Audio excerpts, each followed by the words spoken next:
Dark Age Theorist is great, by the way. He's really good. This guy doesn't have any subs, but his stuff is amazing. Highly recommended in terms of world history and predicting events. He taught me about Oswald Spengler, who I read a little bit of.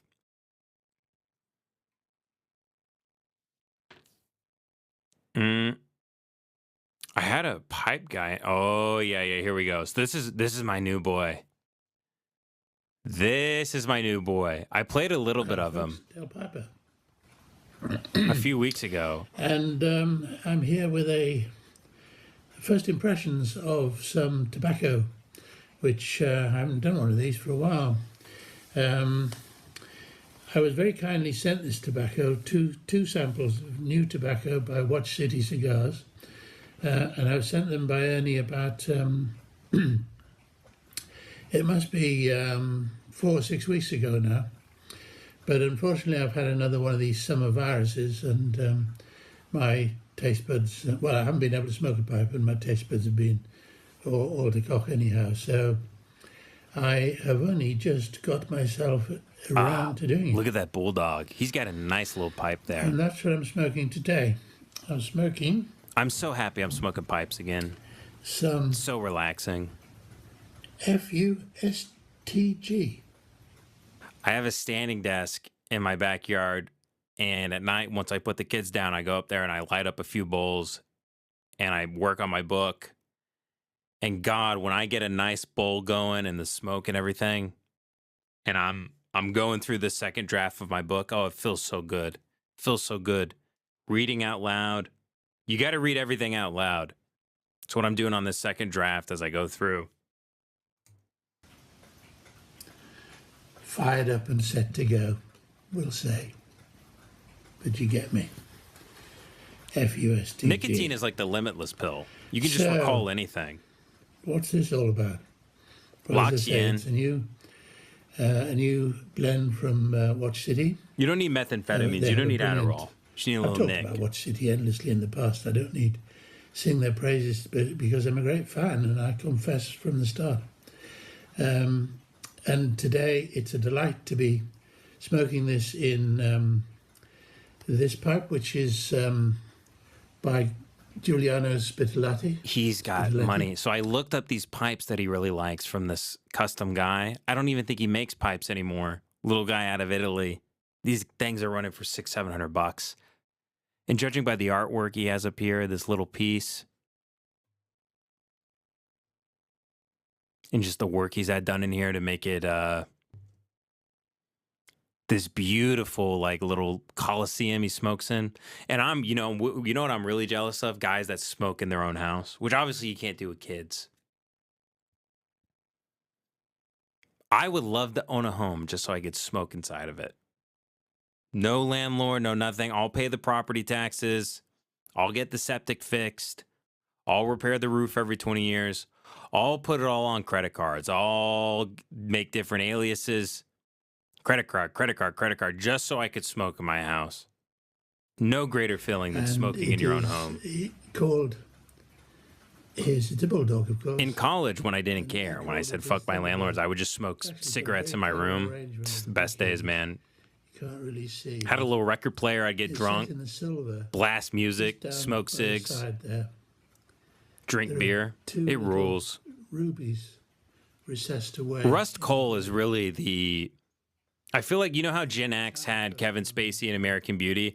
I feel like millennials have Rust Cohle. The ultimate guy, man. The ultimate guy. That I don't know whether you can see. Both guys smoke in their own house, but... outside, but it's a perfect owl face. I've mentioned this before in the past. But I digress. So, here we are. He's beautiful, isn't he? By the way, and I announced this the other day, but we didn't even watch much of him. The daughter of Matches 860, of course, passed on. He has died. They did delete his channel for a while. I think they were getting some nasty comments and whatnot. I believe they removed the comment section from all of the Matches videos, which is unfortunate, but they did put the channel back up.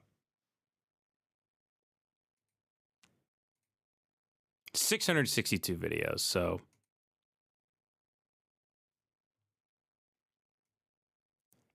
the Friday Savinelli story. This is a good one. Matches 860. Hey YouTube, matches 860.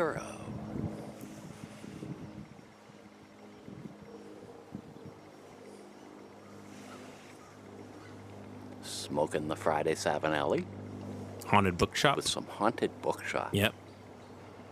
I've been smoking haunted bookshop. I got some I put in a mason jar. I've been aging. It's really nice. It's really Out good. in the woods, It's got that nice bite in a to gully it. actually. I'm a burly man myself, Matches. Cold and windy this morning. He lived a great life. Rest in peace, buddy.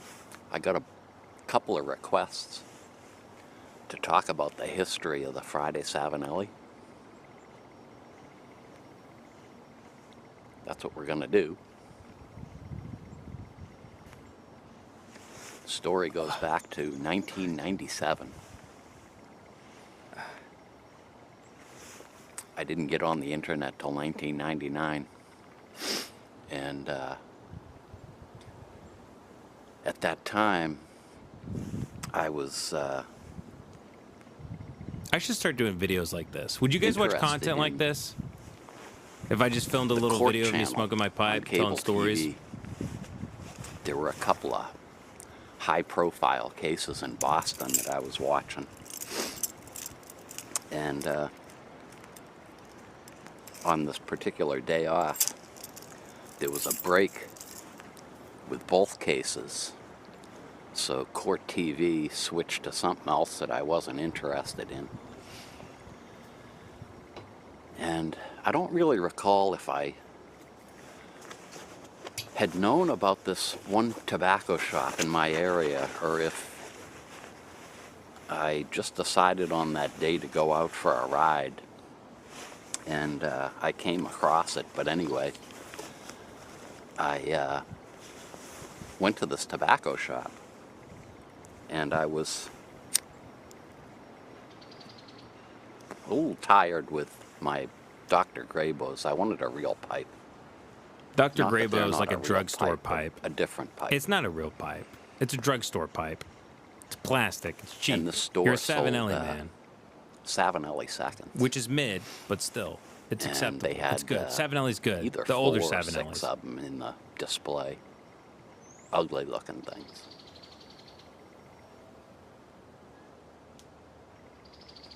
Over the course of a month, I picked up all of them. Cleaned the guy right out. He's getting a nice bite on that too. I loved the way the Savinelli smoked.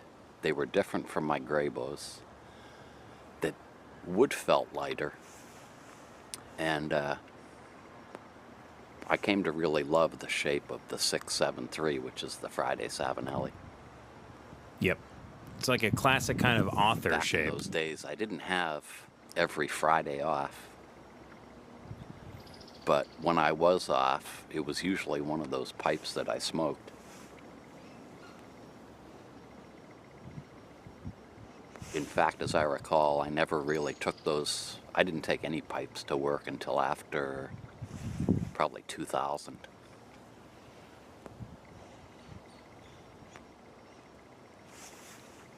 Also, probably around 2001, it could have been before that,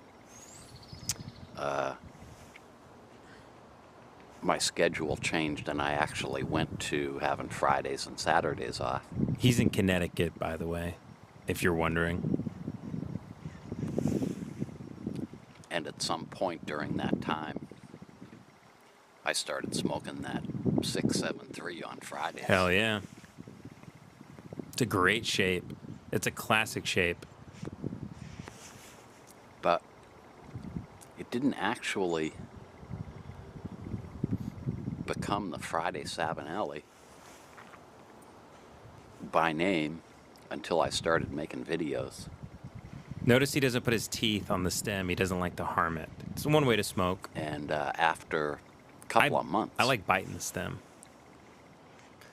You know, interestingly I'd make a enough, video on a so Friday. before briar became more available to people, like during the Moby Dick days, like, you know, 1850s, sailors obviously were known for smoking pipes, but they used clay pipes, cheap pipes made out of hard white clay. You've probably seen them before. They're usually long like this and clay, and you can't really hold them. They get really hot. So you kind of have to hold it like this, or you hold it in your teeth. And in fact, there are skulls of sailors back then. If you look at their teeth, there's usually an indention right here from where they held the clay that they were always biting from smoking the clay pipes. Clay pipes kind of went out of fashion from then until the 1900s as briar became a little bit more available and wasn't as expensive. I've never smoked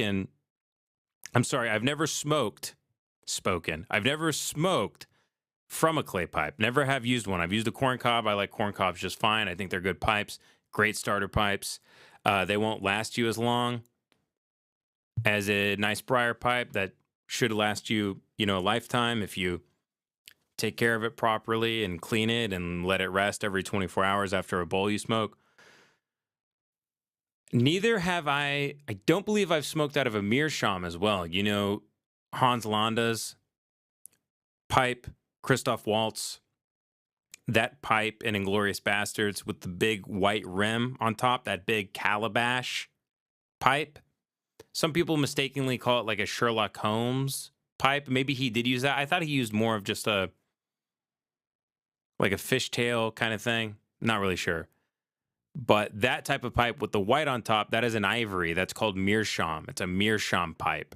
Supposedly it gives you a cooler smoke, and obviously they are more expensive sometimes. Depends. I don't think I've smoked out of those before. I really just like getting a cake going, which is the ash residue, which sticks into the inside of the pipe. Because you don't actually want to, when you get a new pipe, you could burn through it. If you get it too hot, you'll burn a hole through the side of the pipe, rendering it useless. So you want to go slow and build up your cake inside. And it's called ghosting your bowl, where if you put one type of tobacco in your pipe and smoke it, it's going to reward you tenfold. It's going to start tasting better. Your pipe is going to start tasting like that tobacco. I don't mix tobaccos in my pipes. I have 5 pipes, 1 tobacco for each pipe. One is for my like Cavendishes, my aromatics, stuff like that. Then I have one for English blends. I have one for my nightcap, one for my Boswell Northwoods, and then one for my my haunted bookshop I picked up, which I've been smoking out of in honor of matches. I got a nice little Dublin pipe. It looks like one of the pipes Tolkien used to smoke, and I really like that style of pipe. And I thought to myself, oh, and I did just pick up a church warden, by the way, from McQueen Pipes. I got that for myself for my birthday. It was a Father's Day sale. I got it for $80, but I have a big Gandalf church warden pipe, which offers a cooler smoke because the stem is much longer. So it takes longer for the smoke to travel to you. And smoking the same pipe. And I like smoking Cavendishes out of that. I think you can get a real nice taste out of it. This one particular Friday, I grabbed another pipe and I explained, Someone asked if Tim's show was your first podcast job. No, I was producing tons of shows on Craigslist before that. I put out a Craigslist ad and taught myself audio and video, just all the sort of AV post work. Many years of trial and error to get my audio sounding good. Learning how to edit quickly. I didn't have any money, and I bought I don't even know where I got it, a Mac Mini for like $150 that was slow as hell. Exporting a podcast, like a video podcast on it, I remember it would take me 8 to 9 hours to export in Premiere. And I made so many mistakes, and I'd have to like keep re-exporting.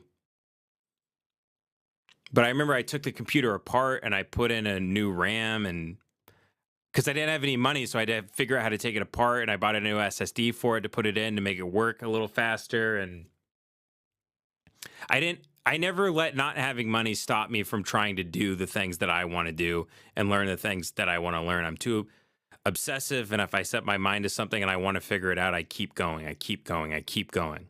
I keep going. I'm insane. I'm a complete lunatic when it comes to that stuff. And I just got obsessed with the idea of, I don't know, being in open mics at the time. I felt like I had to learn how to do all this production stuff or I was going to die. I felt like I needed to figure out I felt like everything was moving away from stand up and everything was moving toward comedy on the internet. And this was around 2015, 2016. I got that feeling only a year and a half into open mics. And I was like, this is not the way. I was getting booked on some hot shows around town on the east side of LA. I was doing shows with like people who I really respected, like DJ Doug Pound, guys like that. I was on the lineups. I was doing as well as them. Only a few years into comedy, and I just kind of saw it as a dead end. And then you start thinking about having to do stand up and what that entails, and you have to repeat yourself every night, and you have to travel and all that. And it felt like it was just so oversaturated and going away. And I wanted to figure out how to do comedy on the internet, but obviously I didn't have any money, and I couldn't pay someone to do it, and I didn't have anyone to show me. So like everything I've learned how to do, I just learned from the internet. And as soon as I learned how to do audio and video stuff, and I was making just bullshit in my garage because I painted all the walls green, and that's where me and Tim made a lot of the sketches. He'd fly in from New York, stay at my place. We'd smoke cigarettes in the garage, watch 9/11, the new Pearl Harbor documentary, taught me about the Franklin scandal, taught me tons of stuff. We had great times down there, just smoking cigs and laughing our asses off and eating Taco Bell, and we were both broke. And we just wanted to make stuff. Stand-up was just such a boring kind of idea and didn't feel like it was going anywhere. Just wanted to figure out how to make comedy on the internet.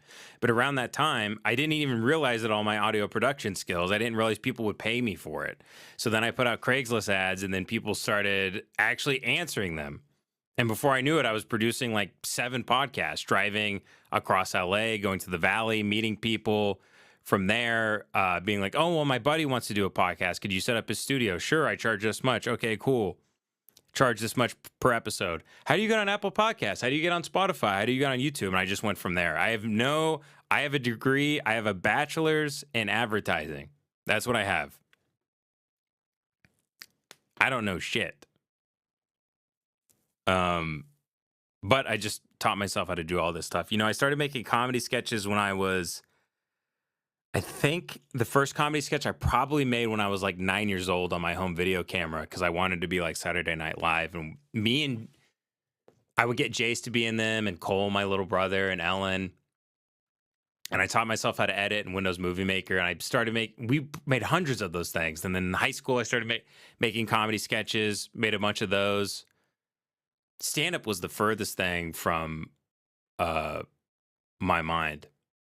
But I just love making, coming back to making a sketch for Lemon Party every week and being put up against the wall and having to think of something. The fact that we've done it 4 weeks in a row, coming to them with an idea and then editing it and pulling it off, and you guys thinking it's funny and liking that aspect of the podcast, it really makes me happy and makes me remember why I got into this to begin with. Wasn't necessarily to be a broadcaster. I just always liked making funny videos. So it feels like some sort of, I don't know, it kind of awakened something inside me, because making those highly produced sketches for Lemon Party are expensive. And life is getting more expensive, and the Patreon hasn't exactly grown at all in a year. And, with more kids and my wife not being able to work and everything, fuck it. I'll just make it on the phone. Who cares? You got a phone, shoot it. Who cares if the audio is not great? Just make something funny, make people laugh. Motherfuckers just want to laugh. So, but yeah, that's the long of the, that's the long of it.